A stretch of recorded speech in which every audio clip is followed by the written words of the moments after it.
Hey everyone, it's Nani. I'm going to be setting up my Big Agnes Copper Spur 2 ultralight tent, and I wanted to provide you with some information on it and some dimensions. And after it's set up, I'm going to show you how I treat it with permethrin in order for me to be able to take it hiking and not have to worry about ticks and everything getting on my gear and equipment. Most of you know when I first started hiking, I had an MSR Hubba Hubba tent, and I loved that tent. I thought that tent was the bee's knees. That tent was awesome. That tent is bulletproof, but that tent is also heavy, and I carried it for many hundred miles and decided that that tent, I just couldn't do it anymore, which made me really sad because it is a very durable tent. It's spacious. There's nothing to complain about that tent except for the fact that it weighs a little too much. So I switched that tent out for a Nemo Hornet, and that tent was more lightweight. The problem with that tent, and I wanted to love that tent, was that I took it on a shakedown hike for I think 10 days, and when I came home there were pinholes in the bottom of the bathtub floor. That did not make me very happy, and so I switched to a Big Agnes Copper Spur 2 tent. Some of you may wonder why I get a two-person tent, and the reason why is because I like bringing my gear into my tent with me at night, and there is just not enough room for you to do that when you get a one-person tent. There are plenty of hikers that leave their gear outside all night long, or they hang it, and that is just not me. I just don't feel comfortable doing that. Everybody has their own personal preference, and whatever that preference is right for them.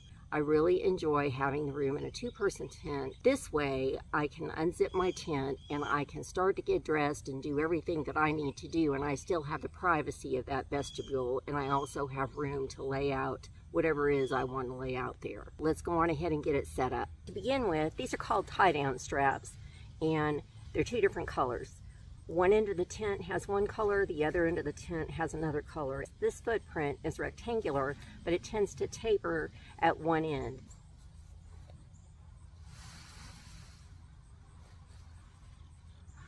The next thing is, I've got these tent stakes.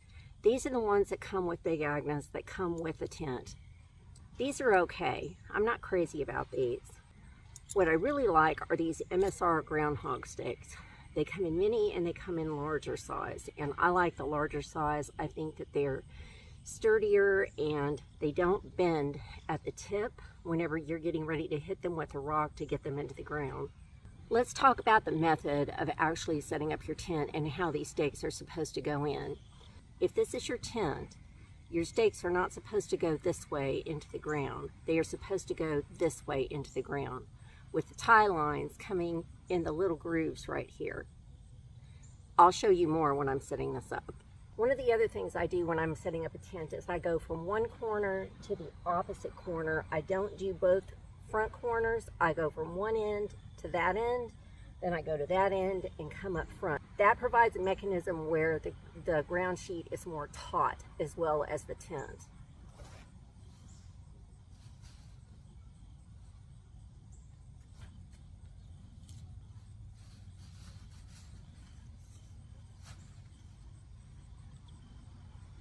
Do you see how that's working, how it's pulled taut?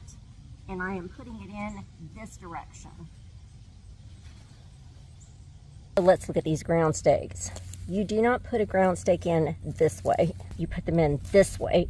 The line then comes up and catches in that divot.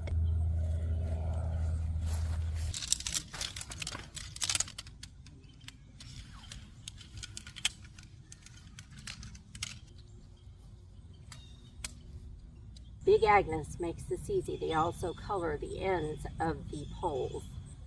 If you look, these are gray. They go down on the other end where the gray straps are. And the red come down here where the orange straps are. When you set up your straps for your footprint, it just snaps directly into the strap. Orange pole for the orange strap, gray pole for the gray strap. Now we're going to set up the tent. We're going to make sure that the colors on the ends match the colors on the strap. What you're going to do here is you're going to take this little section and you need to get your tent pole into this. You're going to hold on to your strap, you're going to hold on to this, you're going to take your tent pole out, connect it to your tent, connect it to your footprint strap. And then you are going to loop this around till you get it into that little divot. Again, you're going to make sure your tent pole is directed inward and that the tent is taut here. Let's snap the tent into place now.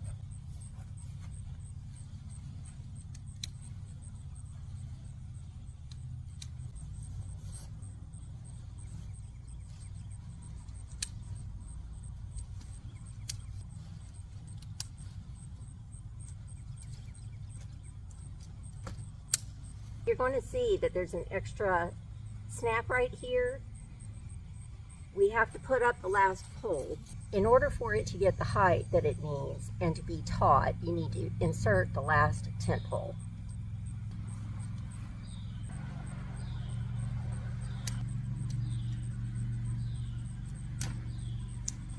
Just like the footprint and the tent, the edges of the tarp come color coordinated.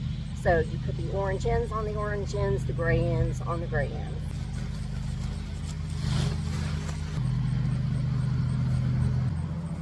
Before you can do that though, you need to make sure that that pole that you put over the top actually ties into the tent. There are little envelope sleeves on the inside of that tent that they slip into.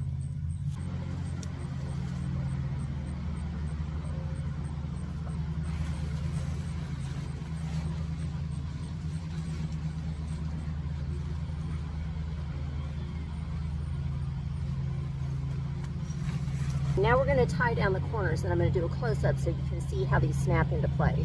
On the corner of the tarp is this little snap. The tent also has the other end of the clip-on for the snap. You just come down and you clip these into place. Here we go, same thing. Here's the snap. The snap is down here. You just snap it into place. There are a couple of things about the vestibule on this tent that are super cool, and so I'm going to open this up and I'm going to show you how it ties back. You have Velcro strips to keep it closed down at the bottom.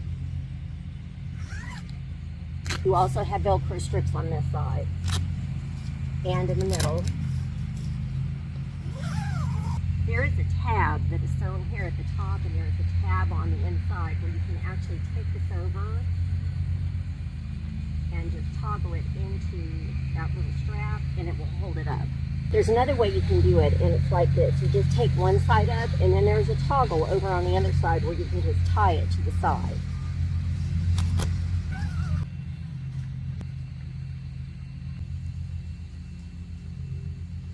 Instead of having it where it goes up top, you can just have it on one side. Let's look at the inside and talk about that for a minute. One of the things you want to look for whenever you are getting ready to set up your tent is you want to look at each corner and you want to make sure that you set it up taut.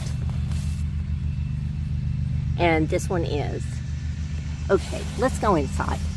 What I love about this tent is on both sides, they have these straps where you can hang things. So I actually hang my glasses here at night whenever I'm sleeping so they don't accidentally get broken. They also have this very large area for you to be able to put some of your clothes or gear to dry out. Straps here and here. On the other end of the tent, they have a smaller storage area. That's the ventilation that is coming through. I set up a dry line across here. They have straps. They have straps right here, here, and here. So I just cut a piece of cord and I can make this as tight or as loose as I want to because of the knot that I used. I also bought this Night Ease night light.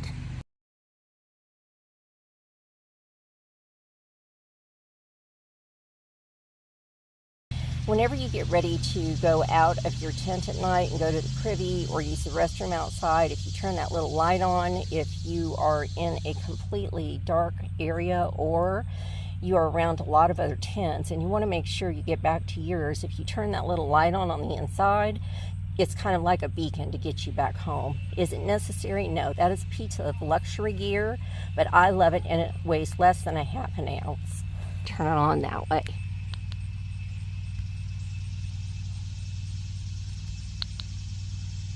I'm getting ready to go on a shakedown hike, so now that I have my tent set up, I'm going to go on ahead and treat it with permethrin to make sure that, you know, I have it protected against ticks and other things.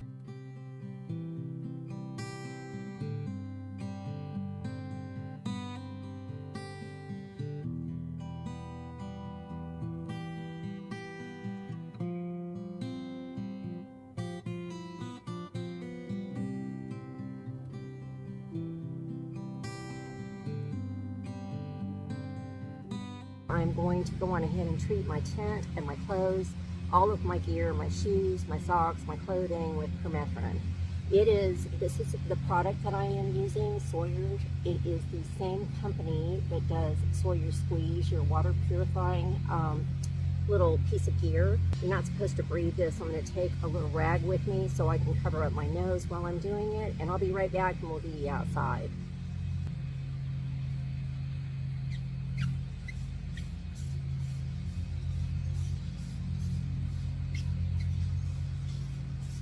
Now I'm going to be treating the rest of my backpack and all the rest of my gears, my clothing, my shoes, my socks, everything. Do not spray your underwear and your bra with permethrin. Don't do that.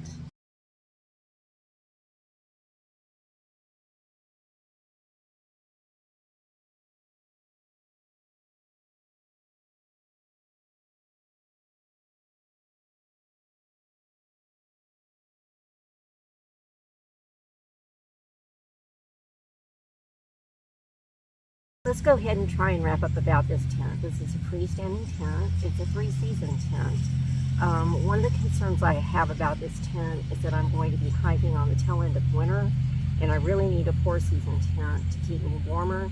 So it's going to be highly questionable whether I can stay warm enough in this tent, but this is the tent I have, and it's the one I'm going to take.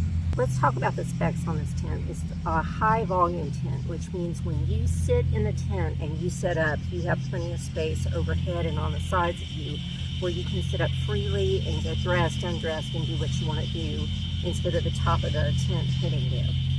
The dimensions are 88 by 52 by 42. So like I told you, it's a triangle, but one end kind of tapers down. It has 29 square feet. The bathtub floor is 20 denier, and the sides going up a bit, the material going up the sides of it that is not mesh is 15 denier. The mesh is also a 15 denier polyester. The outside of the tent, the tarp, has a 1500 waterproof coating, and it's made out of 15 denier ripstop. It comes with 8 6-inch dirt dagger stakes. I actually switch these out for the MSR groundhog stakes. I tend to like those better. I think they're sturdier, and it weighs 2 pounds 10 ounces.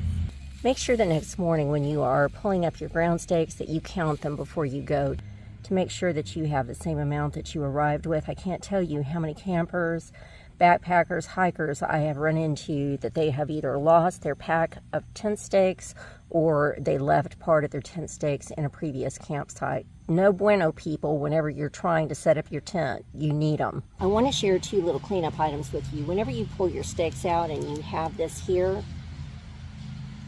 you can either use your other stake to clean it out, or you can use a leaf and you can clean it out that way. That way you are packing clean stakes with you whenever you are packing up your tent. The other trick is this. Sometimes I'm hammering these so hard into the ground to be able to hold my tent down, I have a hard time getting them out. So what I do, instead of trying to use all my muscle just to pull them out, I just stick another tent stake in here and I pull them out like this. That Big Agnes tent comes with 8 stakes. Although it comes with 8 stakes, I take 10, and I do that in case one breaks or bends where I can't use it. And that has happened, and I have had to use my extra tent stake. So even if you just carry 1 extra stake, that would be helpful. I hope this video has helped. If you have any questions or would like to share any comments about your Big Agnes tent or another tent that you use, please send me a comment. I'll be happy to respond to you. In the meantime, y'all take good care, and I'll see you in my next video.